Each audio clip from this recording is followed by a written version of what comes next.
Mesdames, Mesdemoiselles, Messieurs, donc je vais vous parler de la fin de la rééducation en cette fin de séance et de notre expérience sur la rééducation des sportifs. En effet, le CERS est un établissement qui est réservé aux sportifs compétiteurs d'un niveau au moins régional, avec une prise en charge multidisciplinaire. Depuis 2012, nous avons accueilli au CERS 330 épaules, dont 57% d'instabilité, avec des sports principalement représentés, qui est le rugby, c'est peut-être local, régional, et comme deuxième sport, le handball, qui était le sport de lancer le plus fréquent en France, avec un ratio 25% de femmes, 75% d'hommes. Après une cure chirurgicale d'une instabilité antérieure d'épaule, l'objectif, c'est de redonner au patient une stabilité fonctionnelle, autorisant un retour au sport en toute sécurité à son niveau antérieur, mais aussi de prévenir une nouvelle lésion de l'épaule. La stabilité est assurée par des mécanismes passifs que vous avez vus tout à l'heure, mais surtout, elle est assurée par des mécanismes actifs. Et c'est une stabilité dynamique assurée par les muscles. Vous avez 19 muscles qui travaillent, et qui travaillent, Bonnell nous l'a décrit dans les années 80, sous forme de couple, avec un muscle qui travaille en agoniste en concentrique et un antagoniste en excentrique, ce qui demande bien pour tout couple une synergie, une même action, avec un équilibre, vigilance, coordination, anticipation. Et on sait que lorsque la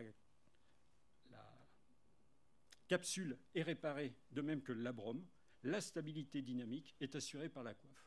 Donc on insistera beaucoup sur le travail de cette coiffe pendant toute la rééducation, quelle que soit la phase. Enfin, à partir des années 2000, on a insisté sur le travail de la chaîne cinétique fermée pour les épaules. Ça a trois avantages. Ça permet de détourner un petit peu l'attention du patient et de demander au bras donc des demandes dynamiques plus élevées, tout en mettant l'épaule dans un environnement stable, avec des contraintes qui s'appliquent dans l'axe. On travaillera essentiellement au début dans le plan de l'omoplate. Ce travail permet aussi de travailler certaines séquences qu'on intégrera après dans un geste. Et surtout, ce travail en chaîne cinétique fermée diminue les contraintes sur la coiffe, sur les muscles scapulaires et sur les tissus mous impliqués. Et on sait qu'une extension de hanche et de tronc facilite la rétraction de la scapula, qui, soit dit en passant, est le premier geste de l'armée au handball, et que l'inverse, la flexion du tronc et de la hanche, favorise une protraction. Mais notre rugbyman qui rentre en mêlée, le premier geste qu'il va faire, et je le montrerai tout à l'heure sur un petit film, le pilier droit, il se met comme ça, vous avez le deuxième ligne qui attrape son maillot, et donc il se met forcément en rétraction de sa scapula, et après il rentre en mêlée en faisant une flexion de son tronc et de son rachis, en gainant son rachis. Et pourquoi c'est aussi important? C'est parce que lorsque la scapula est bien placée, vous augmentez la force de la coiffe des rotateurs, et en particulier du supraspinatus, qui est le principal stabilisateur dynamique de l'épaule, de 25%.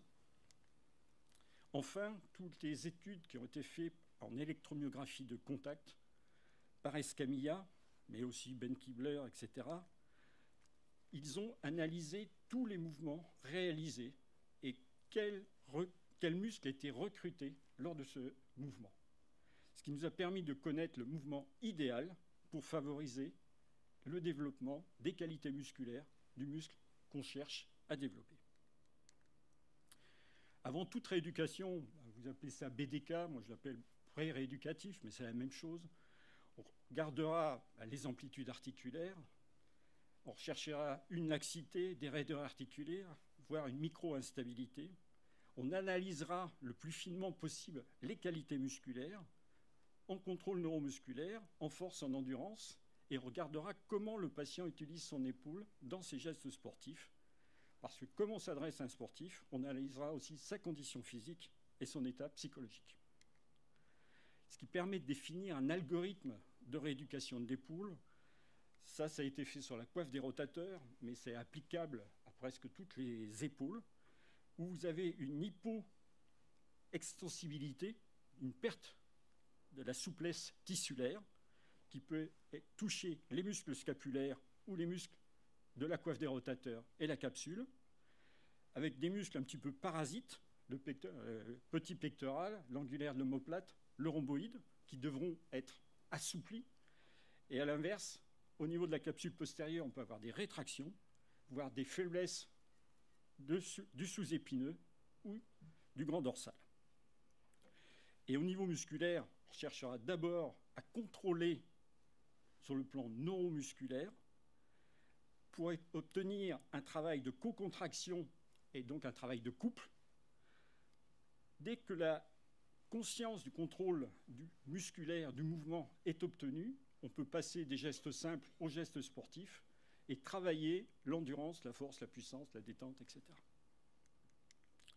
Ce qui fait que dans la mobilité articulaire, quand on s'adresse lors de la reprise du sport, l'objectif, c'est de retrouver des amplitudes articulaires complètes, quasiment symétriques par rapport au côté opposé, et surtout une excellente mobilité en abduction, rotation externe et interne. Sur la radio précédente, on voyait bien que mon handballeur avait plus de rotation externe que mon rugbyman, mais si on fait la somme rotation interne, rotation externe, elle est constante, elle est autour de 180 degrés. Si vous dépassez 180 degrés, vous irez vers les hyperlaxes, qui posent d'autres problèmes de rééducation. Et le principal chez les lanceurs, et ça c'est le baseball qui nous l'a appris, c'est le déficit en rotation interne qui gênera le mouvement balistique final et qui donnera moins de force dans le lancer. La souplesse tissulaire, j'en ai parlé tout à l'heure, avec ces muscles un petit peu néfastes qu'il faut étirer.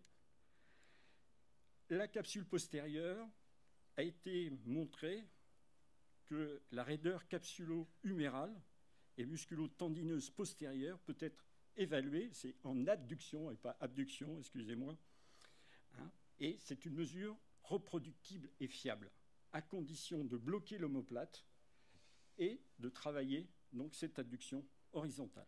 Vous le comparez par rapport au côté opposé et vous saurez s'il y a rétraction ou pas, ou raideur.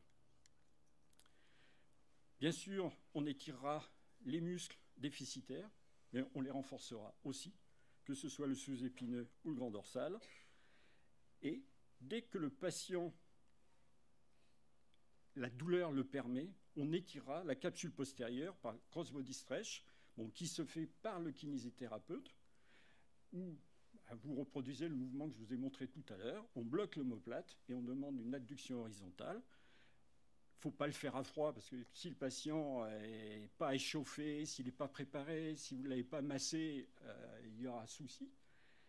Mais dès que le patient comprend l'utilité de ces gestes dans sa gestuelle sportive, on passera au sleeper stretch, la position du dormeur, qui se fait dans le plan de l'omoplate, et où vous demandez, pareil, après échauffement, préparation, de regagner le défaut de rotation interne déficitaire.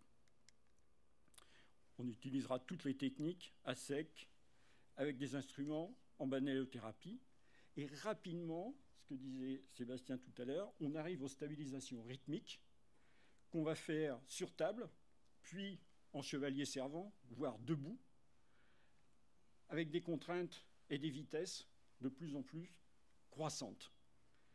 On cédera aussi bien sûr des diagonales de Kabat qu'on pourra faire en position couchée. Si on dispose d'un appareil isocinétique et qu'on a un déficit de rotation externe, on pourra faire un travail excentrique sous-maximal à vitesse lente pour regagner la rotation externe. Et les diagonales de Kabat, rapidement, on les fera en charge. J'ai pris cette diapo dans la littérature et vous voyez que là, les pieds et le tronc sont mal placés. Les qualités musculaires, on commencera par le contrôle neuromusculaire qu'on analysera. Une épreuve simple, c'est de demander un mouvement, les yeux ouverts, les yeux fermés, et de mesurer la différence pour voir si le patient a conscience de son déficit. et puis regarder ce qui se passe dans les gestes de la vie quotidienne, dans la vie sportive. On peut faire bien sûr des évaluations proprioceptives qui débouchent rapidement sur des évaluations fonctionnelles. Et surtout, on va rechercher les dyskinésies, les dysfonctionnements. Et on voit que le point de départ de toutes ces dyskinésies, c'est le positionnement de la scapula. Bon, ça a été décrit par Ben Kimler en 2002, mais ce qui est important à connaître, c'est les facteurs favorisant ces dyskinésies. C'est le déficit de rotation médiale en abduction, c'est l'augmentation de la rotation externe en abduction, c'est cette attitude en syphose avec enroulement des épaules qu'on voit quelquefois chez nos piliers de rugby. Et puis, il y a après des causes musculaires, une fatigue, un manque d'endurance, et puis des causes déficitaires, des muscles qui permettent le bon positionnement de la scapula, que sont le trapèze inférieur et le serratus antérieur. Il y a 33 causes de dyskinésie. Il y a des causes neurologiques, des causes, etc. Je vous ai mis que les principales qui nous intéressent en rééducation. Ce qui fait qu'on travaillera très rapidement notre trapèze inférieur sur la première diapo. Voilà, c'est celle-ci. Puis on passera au trapèze moyen. Et rapidement, on fera un travail du trapèze moyen et inférieur associé à un travail de la coiffe et du supraspinatus sans charge avec des contraintes plus ou moins augmentées. Le serratus antérieur, pareil, on commencera sur un plan stable, voire allongé, et rapidement on passera à un travail avec des élastiques à différentes diagonales pour renforcer ce muscle dans toutes ses composantes. Le travail isocinétique, vous le connaissez, on commencera toujours par un travail isocinétique à vitesse rapide, qui est moins contraignant sur l'articulation, puis on passera à un travail à vitesse lente, et enfin un travail excentrique. L'analyse des mouvements, ça demande un peu d'expérience, et si on dispose de caméras avec des petits... On regardera tout ça. Je crois qu'il faut, dans le geste, et dans un geste sportif, rétablir toutes les séquences, toutes les étapes, qui permet une activation optimale segmentaire, qui développe la fonction du bras, et qui se fait toujours en synergie avec le tronc et les membres inférieurs. On ne doit pas avoir de compensation. Si la rotation externe se fait avec une rotation du tronc, c'est qu'à un moment donné, ça posera problème. Et donc là, vous avez un rugbyman, c'est lui qui m'a expliqué que quand il se mettait en mêlée, son deuxième ligne, la première chose qu'il faisait, c'était lui tirer sur l'épaule et il se mettait tout de suite en protraction. Et là, vous l'avez avec des contraintes, il m'a fait ça gentiment, de plus en plus importantes, et on peut bien sûr varier la vitesse, et plus vous irez vite, plus ça demande d'efforts et une synergie au niveau de tous les muscles. Travail musculaire, on privilégiera le travail en chaîne fermée, puis en chaîne ouverte. Ce sera bien sûr progressif, personnalisé, on ira du qualitatif au quantitatif, en gérant la charge de travail, en durée des exercices, en intensité, en vitesse de réalisation, en ménageant des périodes de récupération entre les deux, commençant par un contrôle qui se fait sur plan stable, horizontal, puis vertical, puis après on travaillera les diagonales en augmentant les vitesses et les contraintes. Et tout ça se fera toujours en global, avec une participation du tronc et des membres inférieurs.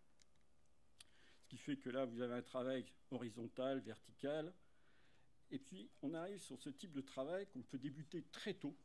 À J30, il est réalisable, parce que si le patient est bien placé et qu'il est en sécurité, et que vous n'allez pas dans la fin du mouvement, il peut se mettre très rapidement et mimer les gestes dont il aura besoin ensuite.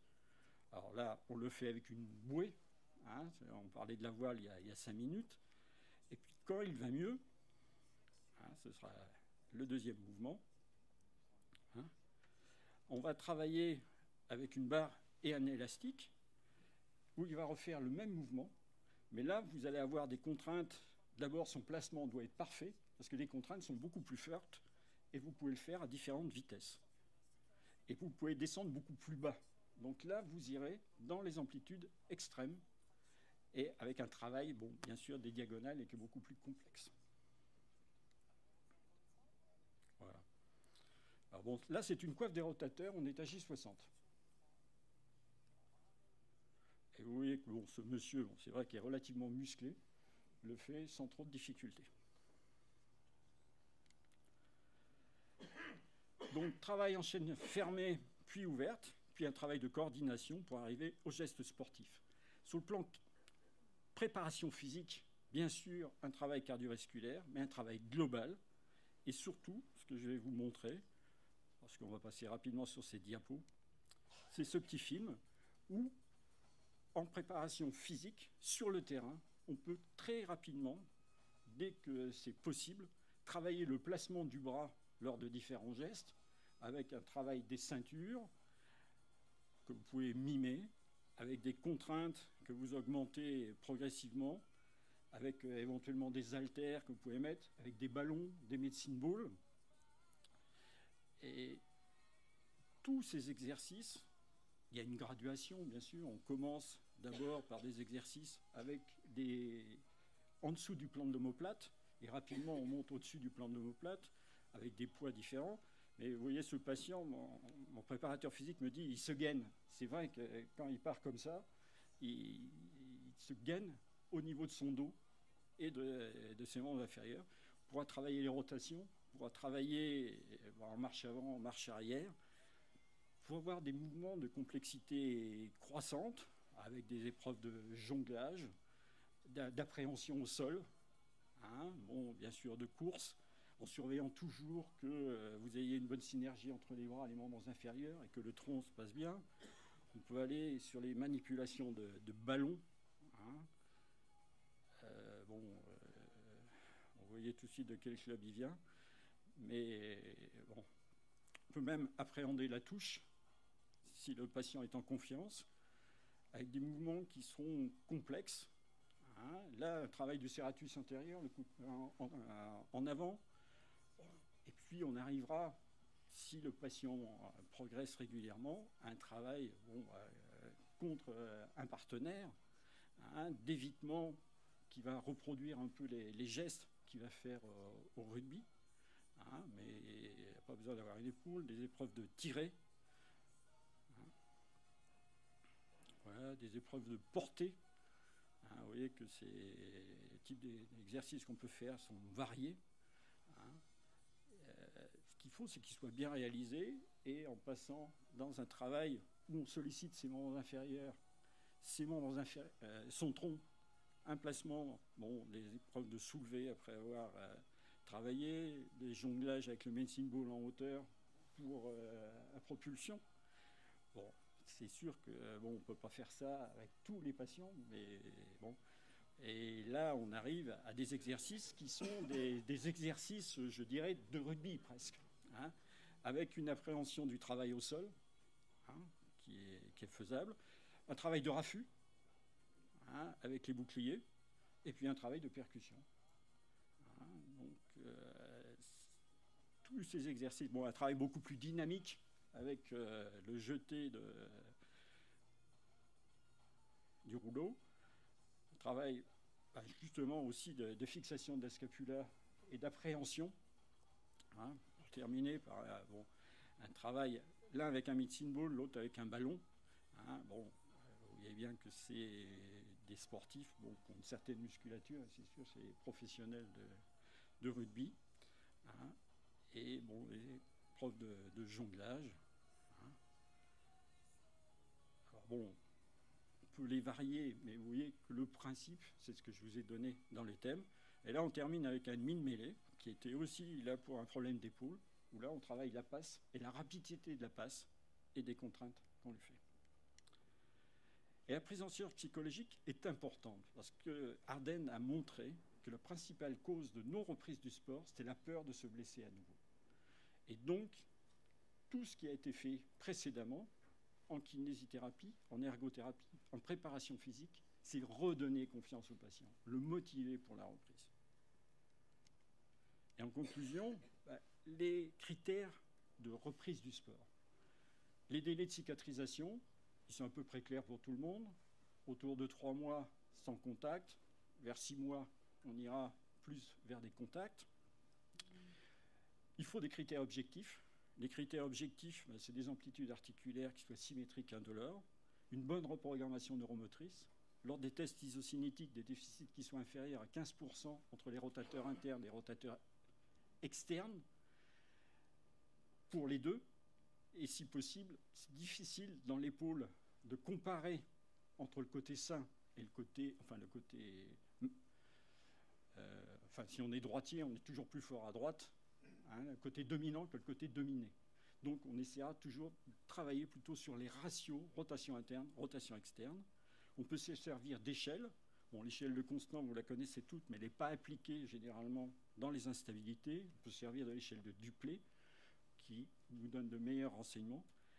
Et puis on a des échelles américaines, hein, WOSI, Wisconsin, Missouri et instabilité Schuller. Bon, le problème, c'est que, elles sont adaptées à des sports américains, elles sont en anglais, elles ne sont pas validées en français. Et puis, il faudra que notre patient n'ait pas peur d'une nouvelle blessure et soit prêt à reprendre son sport à son niveau antérieur et donc qu'il utilise correctement son épaule dans sa gestuelle sportive. Voilà, je vous remercie.